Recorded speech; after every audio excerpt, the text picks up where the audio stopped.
Hello everybody and welcome back to my tour of Battleship, New Jersey. Sorry it's been a couple weeks since I've uploaded a new episode, but I just want to make sure I get these right.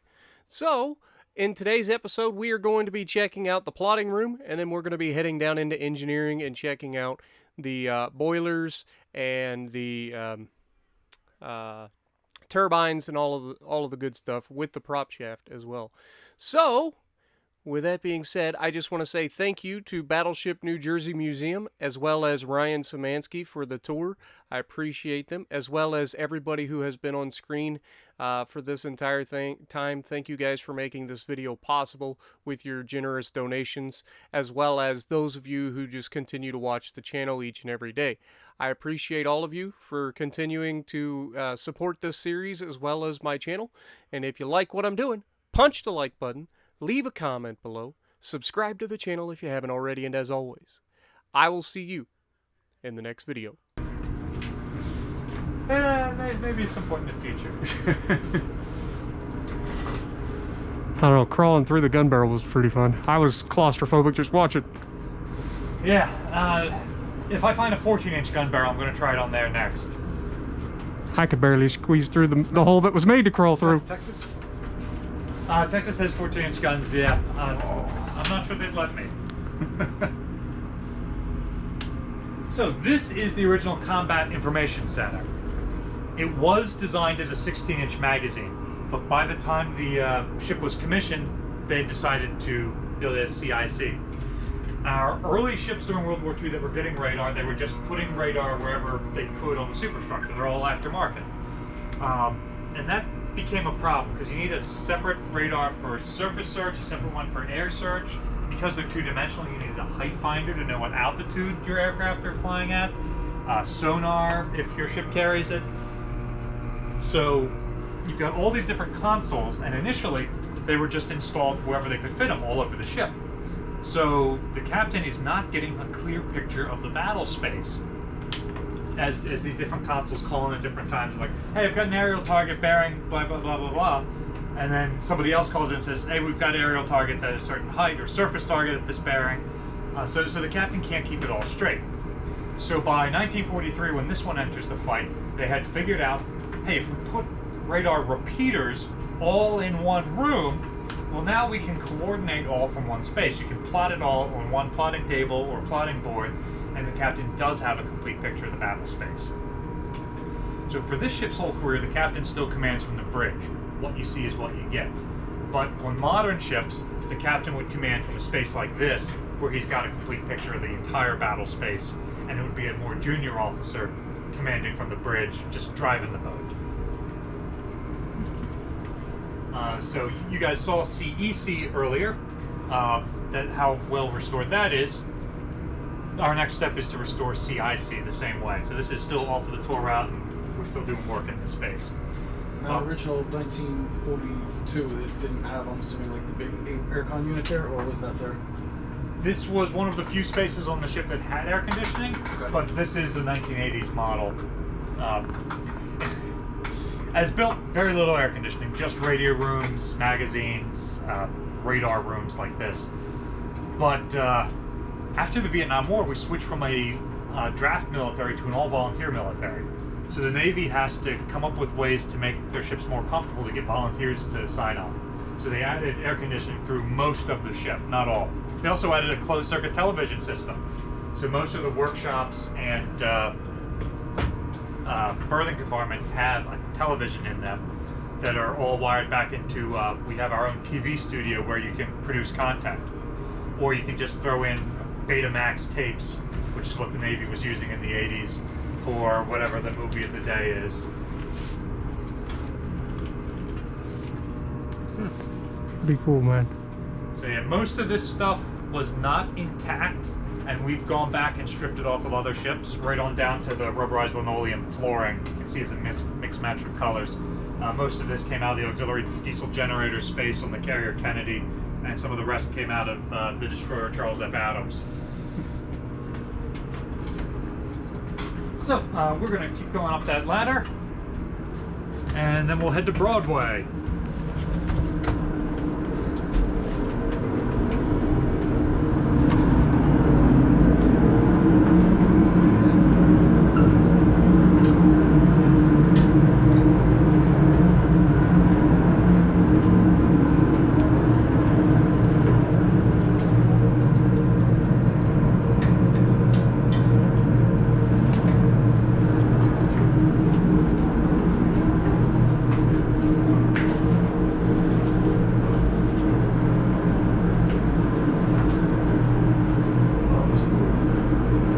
little fuse boxes where you would just you'd be able to patch around these pins.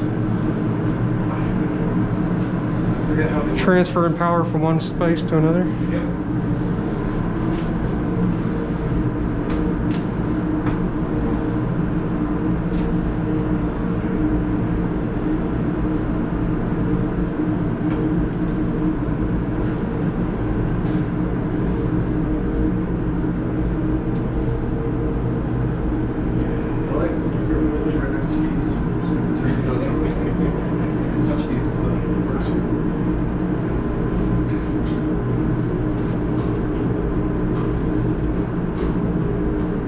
We're going to go that way.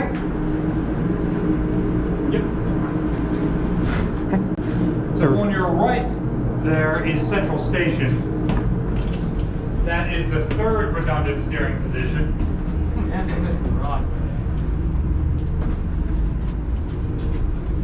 Well, Wisconsin and Missouri were completed without that. They decided too much redundancy. If you go through there, Damage Control Central is in the back, where you coordinate the 11 repair lockers and the plate crash locker. Is that where the damage control plates are too? Yes, yeah, there's a set So are of we DC going plates through, or? back there. You can go check it out. Huh? It's off the tour route, and that's what this is all about. That's also where those magazine flood switches were I told you about. And this is the ship's main gyro. So it's a gyroscope that points to true north, and it's feeding back into all of the other compasses around the ship. Cool camera move. Oh wow.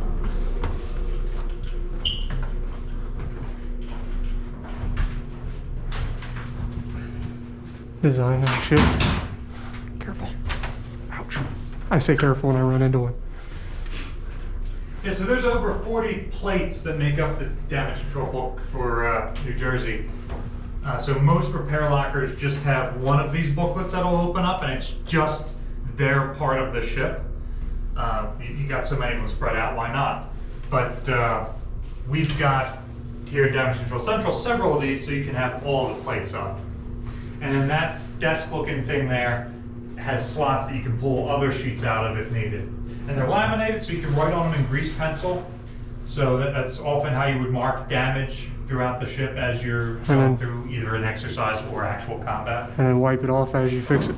Yeah, exactly. These are the magazine flooding switches? Yeah, these are for the armored box launchers, and these are for the 16-inch guns. Now, obviously, with all the redundancy, this isn't the only one on the ship, right? No, not at all. Because I know on the Iowa, they were talking, they were struggling to get the magazines to flood, so they had to like send a guy down into the lower parts of the ship to do it somewhere? Yeah, there's a switch basically right outside the door there that you can hit. I do remember them saying that they thought the bulkheads were starting to glow cherry red when they finally got the flood switches activated. The turret flood system is completely manual. There isn't an automatic button anywhere because it's not plumbed into the rest of the ship. It rotates. So there's basically a reservoir up in the gun house, and if you need to flood it, you pull a lever and it just dumps the reservoir down. Gravity feed. Gravity feed through the entire inside of the turret. And we're gonna head down Broadway. Ouch. I've only done that once today. He jumped right out and bit me. Those walls. I about got that one though. So Broadway's where your whole engineering plant is accessed from.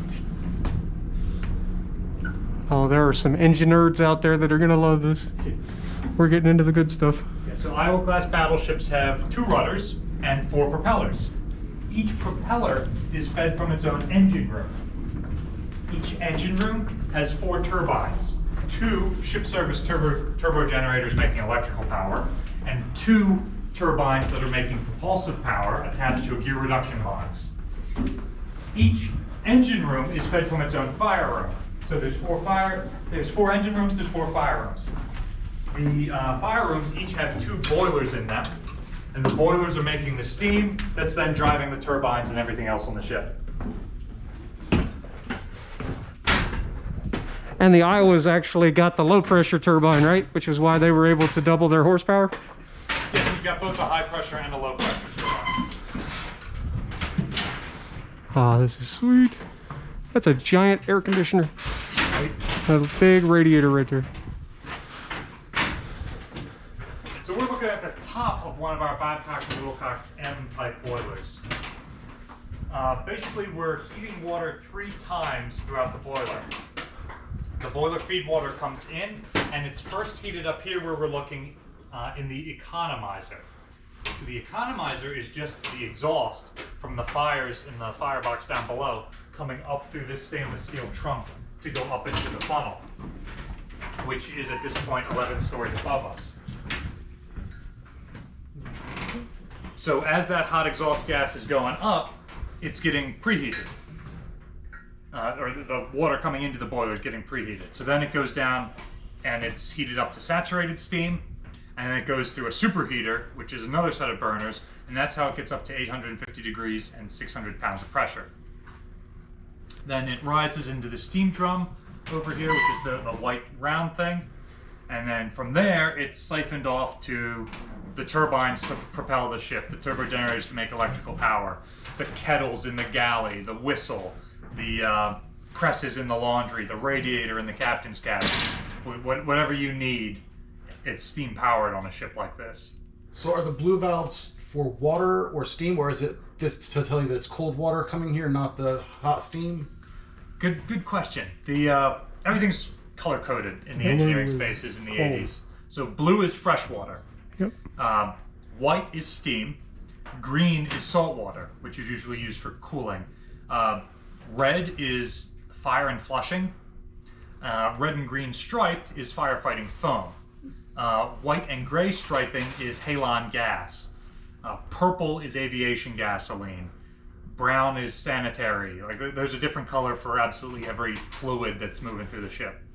And when we get down below, you'll see more. Yellow is fuel oil. Yellow and black stripe is lubricating oil.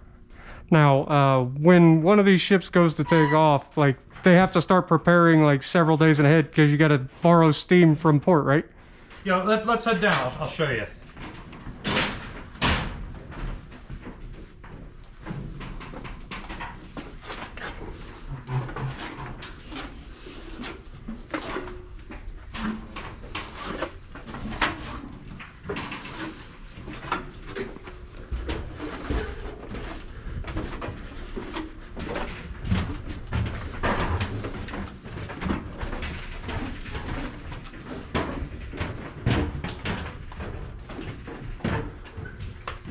And we're going right in front of the burner here. This is just a bigger version of what we have in our house. Slightly bigger. Just slightly. Yeah, so this is the fire side of your boiler. You're heating the steam here to saturated steam, and then you're superheating it on that side to superheated steam. So, lighting off. You've got a light off rod like this one, or like that one hanging up over there. You basically wrap an oily rag on and light it on fire. And you got a light off port down there. Normally, you would have at least one of your 8 boilers running at all times. Because on a steamship, you have to have steam to make steam. This ship was designed to burn bunker C fuel, which has the consistency of chocolate pudding at room temperature. So there's actually steam radiators in the fuel tanks that they would use boiler steam to heat it, so that once it got up to 140 degrees, they could actually pump it through the pipes. It would be liquid enough that they could burn it. So you've got to have steam to make steam. If something happens and all of your boilers blow out, or if you're starting the ship for the first time because she's been recently decommissioned, one option is to use the boiler in the shipyard you're at to pump steam in. So if you shut down everything for dry docking, you can still pump steam in from the shipyard. If you're at sea and something like this happens, we've got 2 auxiliary diesel generators. They're basically train engines. And all of the steam systems on here also have a pretty lightweight electrical backup system, the auxiliaries. And the diesel generators make just enough power to bring the auxiliary systems online. and they can start simulating steam using air compressors. So it starts sending compressed air through, it starts using electric pumps to move feed water and cooling water through. And over the course of about 24 hours, you can gradually use that to build up to about 5 pounds of pressure in a boiler. And then at that point, you can start using the actual boiler steam and keep building up to about 600 pounds. Gotcha. It takes about 20 minutes to change your speed. So when the order comes down from the bridge, you got to pull all your burners. The nozzle at the end, if you want to go slower, you got to take this off and put a smaller one on. If you want to go faster, you got to take it off and put a bigger one on. Go ahead and pass that around. Wouldn't that be like super hot if that's the burner? Yeah, so you're using asbestos gloves for safety when you take this out. Okay. And then It's a lot bigger than the jet we use at home. yeah. If you're using a high-speed one, you can guess that the captain's next order is going to be to go at a lower speed. If you're using a low-speed one, you can guess the order will be to go at a high speed. So you would drop this on the rack, and you would take one that you've already got set up off of the rack. Yeah, we actually have a diesel furnace in the house that heats the house in the winter. Yeah. So it's pretty. Yeah, home heating oil and marine diesel is basically the same stuff. It's just marine diesel's dyed blue and home heating oil's dyed red, so you don't get taxed for it.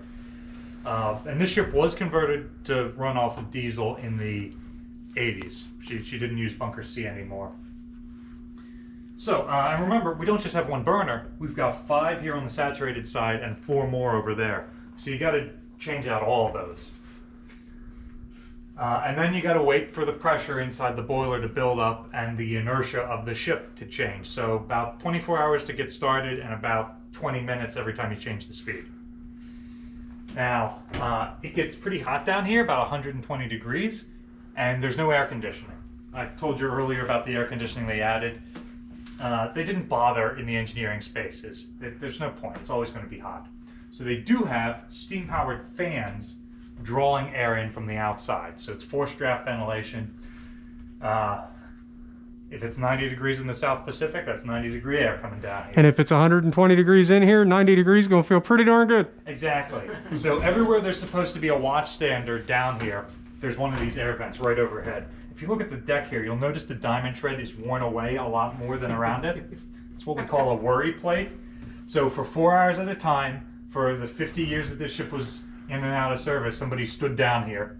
And from here, you got your boiler feed water, you got your fuel oil, I can see my pressure and temperature gauges, I can see my engine order telegraph, and I can adjust my air and fuel mixture in the burners. There's somebody else standing there. Their job is to look through these periscopes. Periscopes tell you what color smoke is coming out of the boilers. So you can adjust your oxygen accordingly. Exactly. With a coal-fired battleship, it's always going to be big clouds of black smoke. But with an oil-fired battleship, you can get it to a clear haze that the enemy can't see over the horizon. If your smoke ends up being white, it means there's too much air in your mixture, and you can adjust that. And if it's black, there's too much fuel in your mixture, and you can adjust it there. With all of the burners for all of the boilers. So gunnery and engineering are the 2 most manpower intensive things on the ship. There's probably about 1/3 of the crew doing each of those jobs, and then the rest of the crew is doing everything else. Any questions up here? Awesome. Let's head down to the bilge. We've been all the way to the top of the ship, now we're going all the way to the bottom.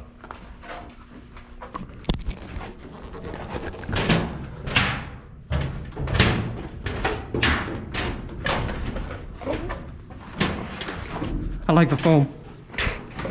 For those clumsy people like me that just don't pay attention and smack their head on everything. Yes. Everywhere there's one of those, somewhere I've hit my head more than once.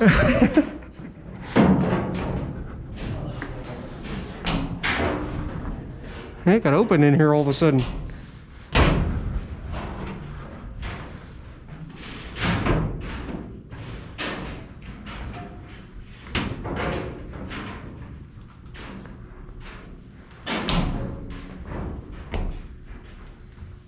So this is where I would normally talk about the color coding if you hadn't had the excellent question up there. But here you can really see all the various colors for the different fluids that are moving through this space. We've got an escape trunk there. That will get you back up to Broadway. On a normal ship, the escape trunk would take you all the way up to main deck, but on the Battleship, that's as far as you can get, that's basically back to the water line. Right over there is the holding bulkhead, the inside of our 5-layer torpedo defense. And the murals painted on that side of the room is the holding bulkhead on the other side. So torpedo defense is 22 feet thick on the other side, or on each side. So you subtract those 44 feet from the 108-foot beam of the ship, and that's what you got left here in the engineering spaces. We are standing on a triple bottom that is about 6 feet deep. Titanic only had a double bottom. We've got a triple bottom.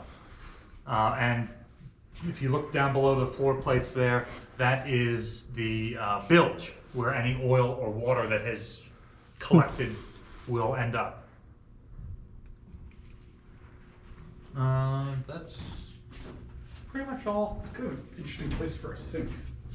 Yeah. I guess it makes sense to just drain right into the bilge, but... Yeah, I'm not specifically sure. All the engine rooms don't have one of those. That looks very much like an unauthorized ship vault. But why they decided, hey, we need this here, I couldn't say. The great pipe over it, that is the propeller shaft coming out of number 1 engine room forward of us and going some 300 feet out of the back of the ship. That's why it's got the candy stripe painted on it, so you can tell if it's spinning or not. At high speed, that spins at about 202 revolutions per minute. Wait, that whole... I thought it'd be like inside it. Nope. This whole thing itself is spinning? Yeah, this is the whole thing.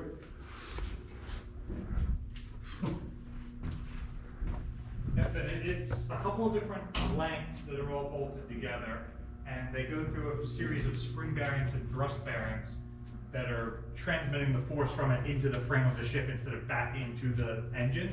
So it's not just pushing the engine through the ship, it's actually pushing the whole ship. And we can go through that into number 2 engine room. Right. That's the engine room that's fed from this fire room, unless you start cross-connecting. So again, each of the engineering spaces is its own separate armored box, but we cut this door through, and you can see the place over there, the spare plate that we cut out. And that's just so we don't have to go back up 3 stories and then come back down again. Thank you.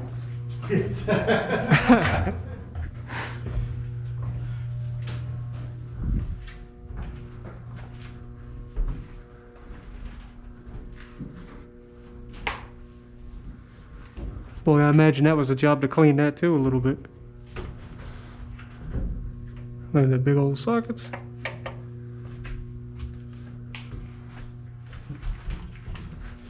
So you mentioned you was in service? No, sir. I've worked on museum ships since I was 16, but I've never been in the military.